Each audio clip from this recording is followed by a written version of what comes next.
It's been 77 years since the end of World War II. Are we facing a World War III? It's possible. It's been over 30 years since Ukraine became a country and not part of Russia or the Soviet Union, whichever you want to call it. While this is not the first time Putin has tried to reclaim Ukraine, this is the most shocking, horrific war offensive we've seen. Not only to the Ukrainian military, but also to the Ukrainian civilians caught in the crossfire. I want to give you 3 areas in which this geopolitical crisis is going to affect everyday Americans and people throughout the world. And also 3 things or areas that you can focus on or control during this time of uncertainty. So stick around to the end of the video, where I will be giving a housing market prediction for 2022, even with our geopolitical uncertainty. Please be sure to comment, like, subscribe, and share this video with your friends and family. Thank you for your support. First, 3 areas that are going to be affected by this geopolitical uncertainty. Number 1, this will shock you, but high energy prices. I know, crazy. So, gas on the national average is over $4 a gallon. Here in Wichita, Kansas, it's between $3.66 to $3.80 right now, depending on the area which you feel of. There is a huge push right now in our nation to increase our oil and gas production. While I personally hope this passes and we can become energy independent again, it's going to take a bit before the increased production to actually reduce the cost at the pump. There's going to be a lag time. Heck, even Elon Musk is calling for increased oil and gas production. Just think about that one for a bit. Number 2 is inflation. It's the highest it's been in 40 years. Everything is going up, and this trend will continue. And also, did you know Ukraine is the 4th largest exporter of corn and wheat? So the grain complex is going to go higher as well, which means your food prices will be going higher as well. Now, I expect Federal Chairman Powell to go ahead with the plan to raise the prime interest rate this month. He has more inflationary pressure now than he did before the Russian-Ukraine war.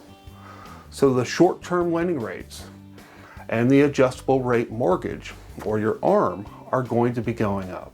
Number 3, the stock markets are going to be highly volatile, even more so than normal. Investors do not like geopolitical uncertainty, as it is one of the things they really can't account for when comparing all the variables of investing. Now, when there are geopolitical uncertainty in our world, investors tend to try to move their money to safe havens, such as U.S. Treasury bonds.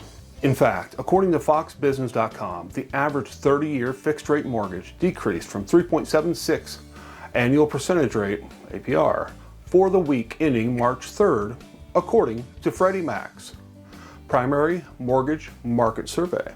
Now, this is down from 3.89% last week, a drop of 13 basis points, but up from 3.02% of last year. Geopolitical tensions caused by the U.S. Treasury yields to recede this week as investors move to safety of bonds, lending a drop to the mortgage rates, according to Freddie Mac's chief economist, Sam Carter. He said, while the inflationary pressures remain, the cascading impacts of the war in Ukraine have created market uncertainty. Consequently, the rates are expected to stay low in the short term, but will likely increase in the coming months. So, expect the rates to rise shortly.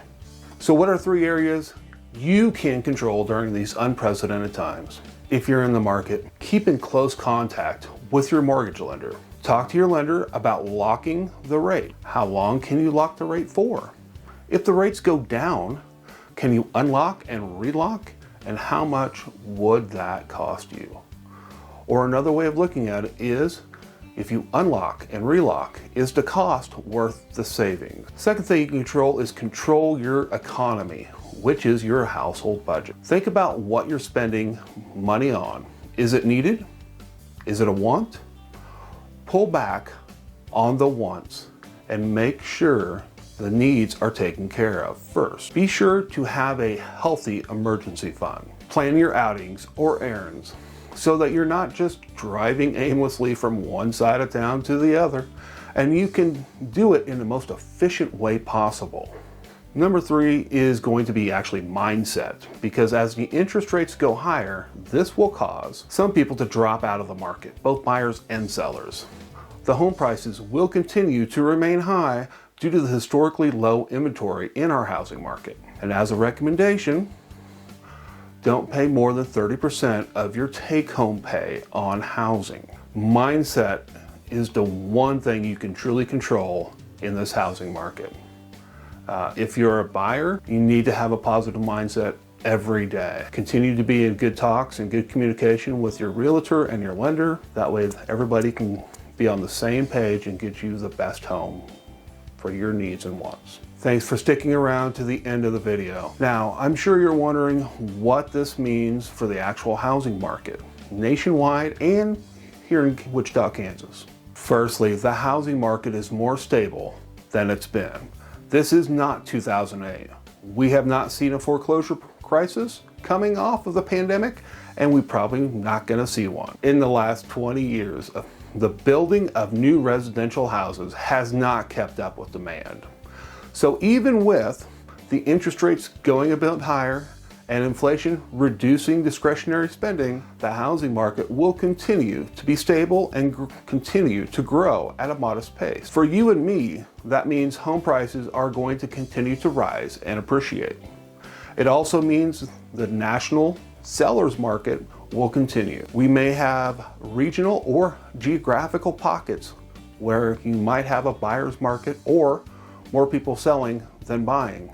But overall, nationwide, and definitely here in Wichita, Kansas, it's going to be a seller's market for the foreseeable future. Thanks for watching the video. Comment, like, and subscribe below.